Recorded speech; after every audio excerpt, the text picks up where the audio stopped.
তাহলে আগামী পূর্ণিমার শুভ তিথিতেই যজ্ঞের ব্যবস্থা করা হোক। এখানে কিসের সভা হচ্ছে গো?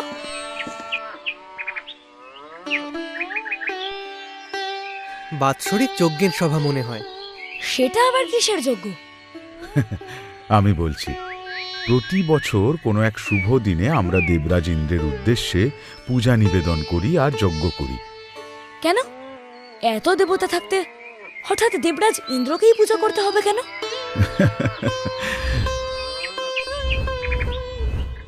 দেখো বাবা, আমরা সবাই গোয়ালা, গোচারণই আমাদের মূল পেশা। আর এই গো সন্তানরা কি খেয়ে বেঁচে থাকে তুমিই বলো? কি আবার এই ঘাস পাতা? একদম ঠিক। এবার প্রতি বছর যদি সঠিক সময় বৃষ্টি না হয় তাহলে তো ঘাস পাতাই জন্মাবে না। তাই আমরা দেবরাজ ইন্দ্রের পুজো করে যজ্ঞ করি, তার কাছে প্রার্থনা করি যাতে তিনি তুষ্ট হয়ে প্রতি বছর বর্ষা ঋতুতে বৃষ্টি দিয়ে আমাদের রক্ষা করেন। কি হলো বাবা, তুমি হাসছো কেন? বারে হাসবো না? বৃষ্টি কি কারো ইচ্ছাতে হয় নাকি? ঝড়, বৃষ্টি, তুষারপাত এসব তো প্রাকৃতিক ঘটনা, যখন হওয়ার হয় তখনই হয়।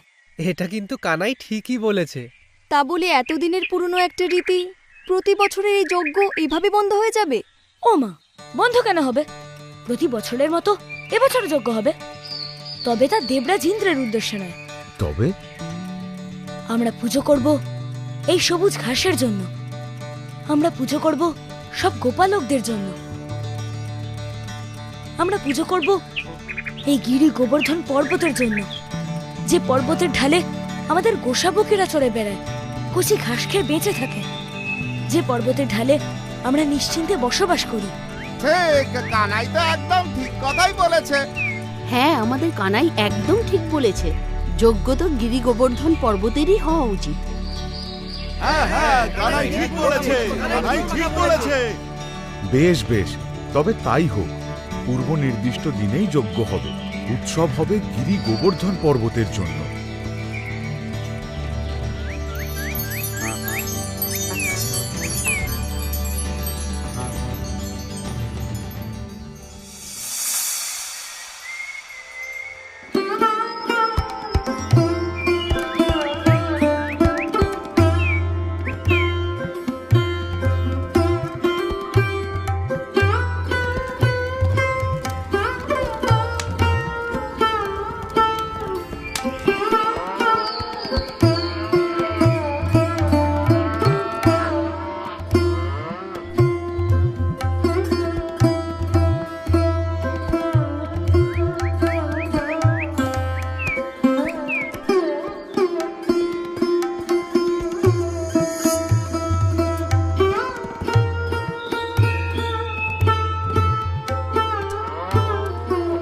এই যে সবাই মিলে আনন্দ করছি, গিরি গোবর্ধনের উদ্দেশ্যে যজ্ঞ হচ্ছে, খাওয়া দাওয়া হচ্ছে, ভালো লাগছে না?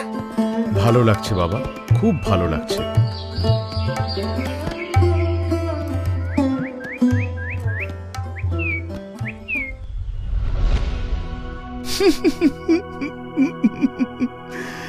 কিন্তু আমি নিশ্চিত এই খাবারটা সবার ভালো লাগবে না। নারায়ণ নারায়ণ।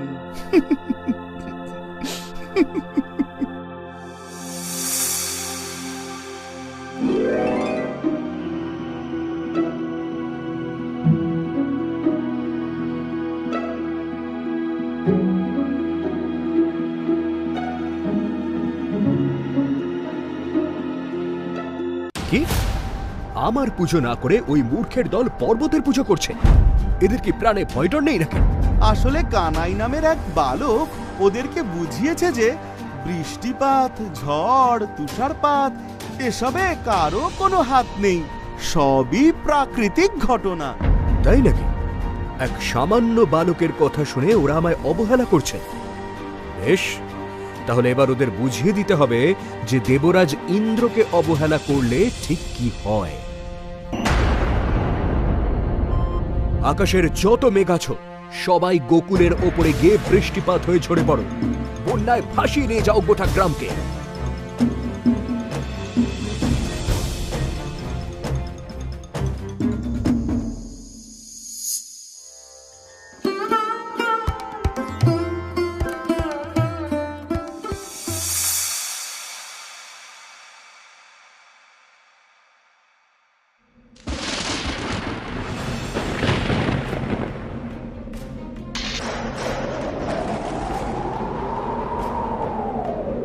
আকাশ যে মেঘে ঢেকে গেছে। তাড়াতাড়ি ফিরে চলো সবাই, না হলে কিন্তু অসময়ে বৃষ্টিতে ভিজতে হবে। হ্যাঁ, তাই চলো।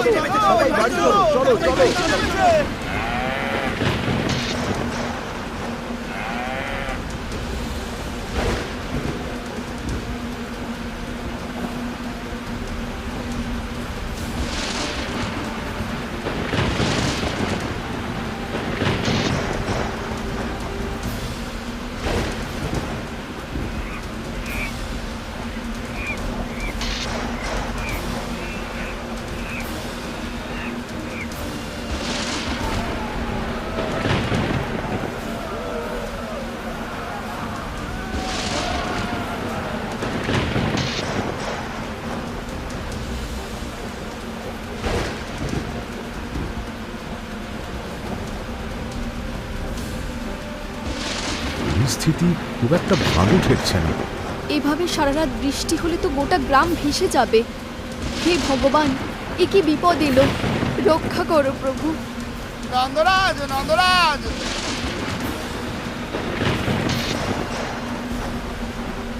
এ কি অনন্ত, তুমি এই দুর্যোগে? সব ভেসে গেছে নন্দরাজ, সব ভেসে গেছে। গরুগুলো ঘরে উঠে এসেছে, ঘরের চাল পড়ে গেছে, মাটির দেওয়াল ধসে গেছে, আর কিছুক্ষণ পরে হয়তো গ্রামের মানুষও ভেসে যাবে। কিছু করো, কিছু একটা করো।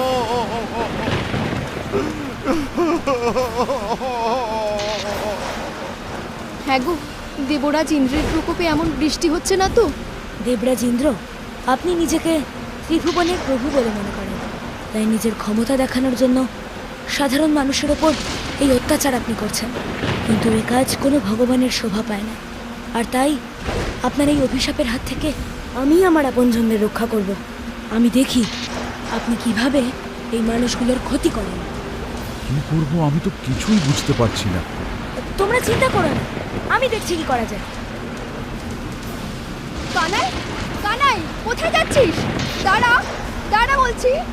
ওকে আটকাও, এই দুর্যোগে কোথায় গেল? কানাই, দাঁড়া।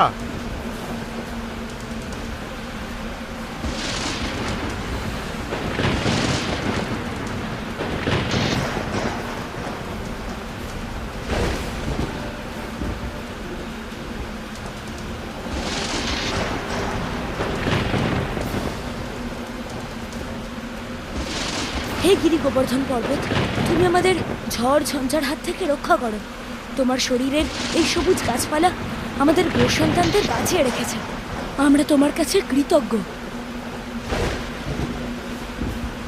কিন্তু এখন আমরা অনেক বড় বিপদে পড়েছি।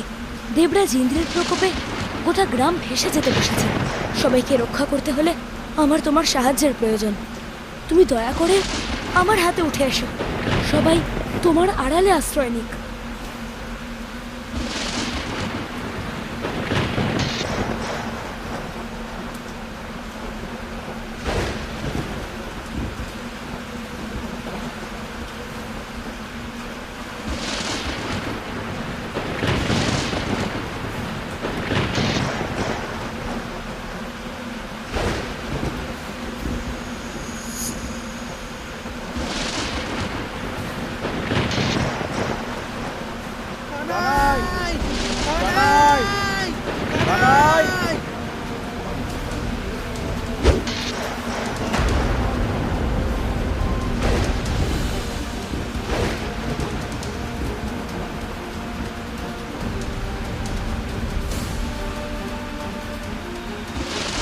কানাই, এ কি?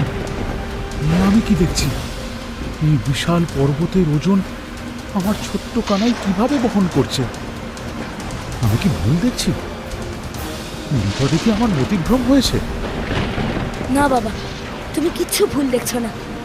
গ্রামের এই বিপদে কিছু একটা ব্যবস্থা তো করতেই হতো। তাই বৃষ্টি যখন কমানো যাবে না, তখন গ্রামবাসীদের জন্য একটা নিরাপদ বৃষ্টি থেকে বাঁচানোর জায়গা এইটুকু খুঁজে বার করতেই হতো। কিন্তু এখন আর কিন্তু সময় নেই বাবা। যমুনা নদীর জল বন্যা রূপ নিয়েছে, গ্রামের সব কিছু ভাসিয়ে নিয়ে যাচ্ছে।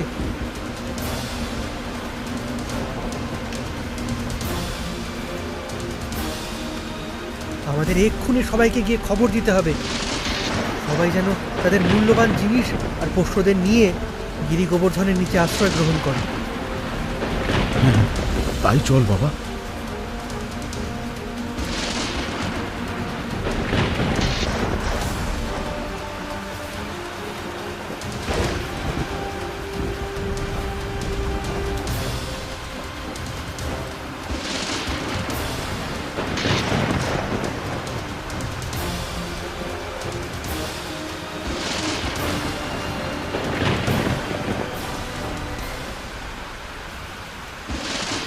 কি দৃশ্য!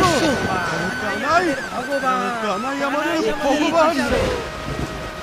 কানাই, ও কানাই, এ কি করছিস বাবা? তুই যে ব্যথা পাবি বাবা। নন্দরানী, তোমার কানাই মানুষ নয় গো, ও বলে সাক্ষাৎ ভগবান।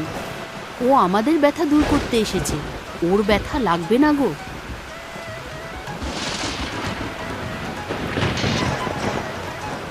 ছোট মা, আর দেরি করে লাভ নেই, সবাই আস্তে আস্তে গিরি গোবর্ধনের নিচে আশ্রয় নাও।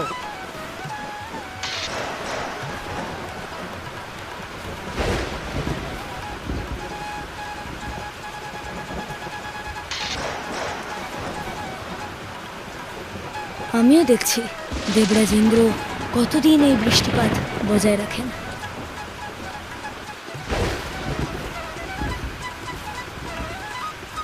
এইভাবে দেখতে দেখতে 7 দিন কেটে যায়, কিন্তু অবিরাম বৃষ্টি ধারা সত্ত্বেও কারো কোনো ক্ষতি হয় না।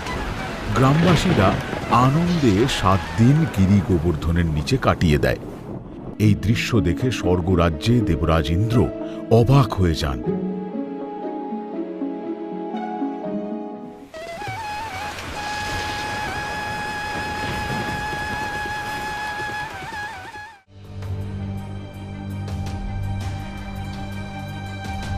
আর বাধ্য হয়ে বৃষ্টিপাত বন্ধ করে দেন।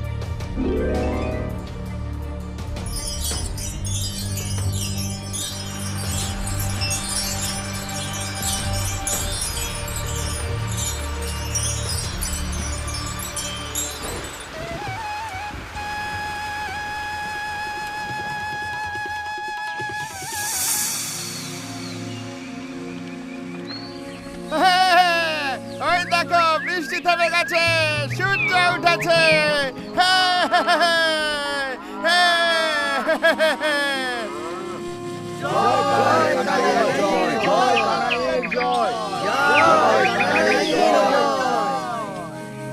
আজ 7 দিন পর এমন ঝলমলে সূর্য উঠেছে। এবার সবাই গ্রামে ফিরে যাও। বৃষ্টিতে যা যা নষ্ট হয়েছে তা আবার নতুন করে তৈরি করতে হবে। বাবা, মা, দাদা ভাই, তোমরাও যাও। প্রাণে যখন বেঁচে গেছি তখন বাকি সব হয়ে যাবে, কোনো চিন্তা নেই। চলো গো সবাই, চলো।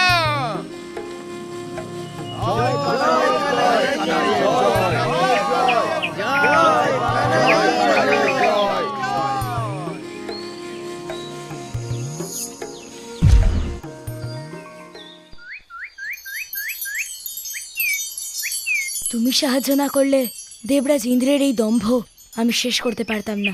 গিরি গোবর্ধন, তোমার কাছে আমি কৃতজ্ঞ।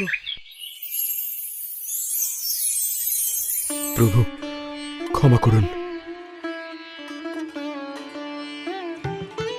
দেবরাজ ইন্দ্র, আপনার রাগ কি কমলো? বড় অন্যায় করে ফেলেছি প্রভু, এইসব বলে আমাকে আর লজ্জিত করবেন না। স্বর্গরাজ্যের সিংহাসনে বসে মুহূর্তের অহংকারে ভুলে গিয়েছিলাম আমি কে আর আপনি কে। আমার সেই অন্ধ অহংকার আপনি নির্মূল করে আমায় উদ্ধার করেছেন, আর এবার আমার দোষের জন্য আমায় শাস্তি দিয়ে আমায় পাপমুক্ত করুন প্রভু। না দেবরাজ, আপনাকে শাস্তি দেওয়ার উদ্দেশ্য আমার ছিল না, কিন্তু আপনার ক্ষমতার যে দর্প ছিল তাকে চূর্ণ করতেই আমি যজ্ঞে বাধা দিয়েছিলাম। আপনি আপনার ভুল বুঝতে পেরেছেন, এতে আমি খুশি। আশা করি ভবিষ্যতে আপনি আপনার ক্ষমতার সদ্ব্যবহার করে জীবকুলের উপকার করবেন। তাই হবে প্রভু।